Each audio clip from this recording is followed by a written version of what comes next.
Let's talk Skinflammagers. Foods, common foods that inflame, damage, and age your skin prematurely.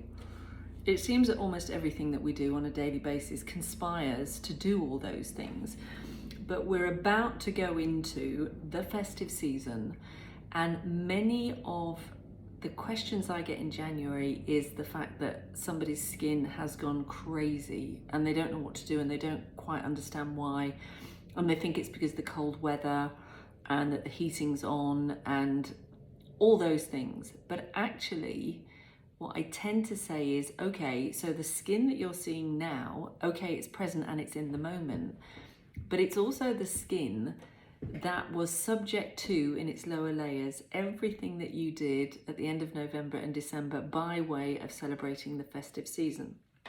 So I thought I would make this post really relevant and introduce you to, I don't know why I only got a small bottle to do this, that's ridiculous.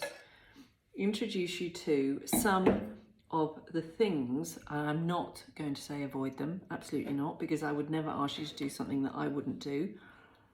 Coffee, and I've already had 2 of these because I've had to rehearse this a few times. I think I've had a few more than 2. And sweets, heavily sugar laden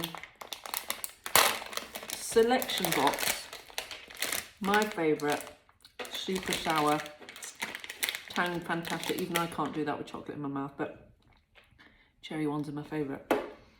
These 3 items are set to give you puffy eyes, make you look tired, bad night's sleep, dehydration, so your skin's going to look pale, it's going to look grey, it's going to look a little bit sad. Not sleeping means that your skin's not going to hit that circadian recovery cycle as efficiently as it could do.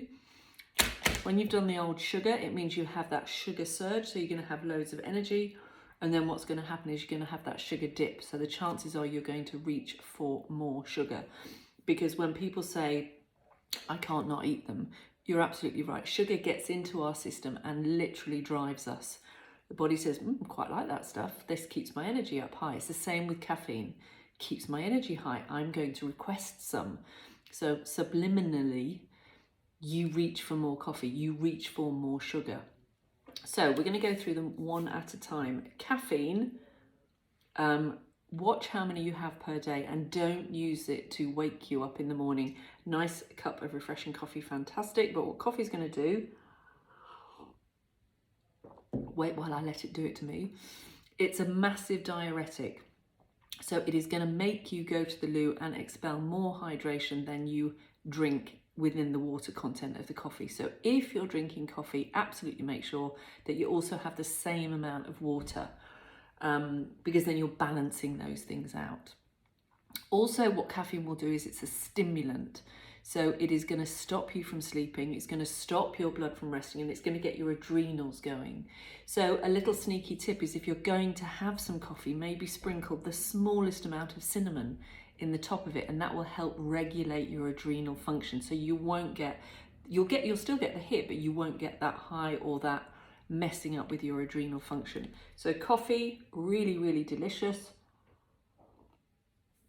One of your Skinflammagers. So it's going to cause diuretic, it's going to dehydrate, it's going to stop you from sleeping, and it's going to put you on the peaks and troughs. So one thing to consider. Then you have got chocolate. And by chocolate, I mean sweets. If you, when you reach for your chocolate, are reaching for 80% cocoa content, 90%, even 100%, which is really quite difficult to do, then I'm not really talking to you. But if you think you're addicted to chocolate and it's these kind of things that you're reaching for, then it's not the chocolate that you're addicted to, it is the sugar. Because the first ingredient, I can't read it from here, but absolutely the first ingredient in this is sugar. So again, what that's going to do mainly is it's going to stick to your matrix, it's going to help destroy the collagen, and depending where you are in your lifespan, we're losing that anyway. So the matrix and the support structure of your skin is destroyed by sugar. It's one of the most damaging things you can have for your skin. And going into Christmas, almost everything is laced with sugar. And even not going into Christmas, if you start becoming a label detective and looking at things like even tins of tomato, any sauces that you buy, anything that's been pre-packed that doesn't actually look as if it's just been picked, dug up or grown, has usually got some sugar in, because it's a massive flavour hit, and that's why we like it. And that's why we buy stuff again. So sugar is going to destroy the strength of your skin. And again, it's going to make your skin look tired, and it's going to make your skin look puffy. So if you've had an overload of sugar or an overload of caffeine and you're waking in the morning with really puffy eyes, no knee-jerk reactions, just drink loads of water, take some rest, cool this area and bring down that inflammation and that damage that you might have caused from all the intake. And then finally, the uber sugar. No, not the uber sugar. We've done those, haven't we? Have we done those? Yeah, I think we've done those. So finally, alcohol. Alcohol's the triple whammy because it is chocker with sugar, and depending on which alcohol, cocktails for sure, massive loads of sugar. So going to destroy the collagen matrix, going to destroy, I haven't even had anything to drink yet. You're going to destroy the strength and the health of your skin. You've also got the fact that alcohol is a diuretic. So it's going to do the same as coffee, but in combination with the alcohol. So it's going to make you lose as much water. So again, you need to rehydrate. You need to drink as much water as you do alcohol. And also it's a stimulant. Even though people think that alcohol is a relaxant, you will not sleep well on your glass of wine or several glasses. So again, your skin is not going to be able to recover. The good news is that it only takes a couple of days or weeks for all those effects to go if you stop drinking them or taking them, or you reduce drinking them or taking them from the festive high intake levels. And really my advice after all of this is, if you are doing this, just know that this is what is causing the situation. Don't do again any massive knee-jerk reactions. Don't panic. Don't go out buying extreme skin products. Just know that you fed this skin situation into your skin. So reduce the Skinflammagers and you reduce the skin damage, the skin aging and the skin inflammation.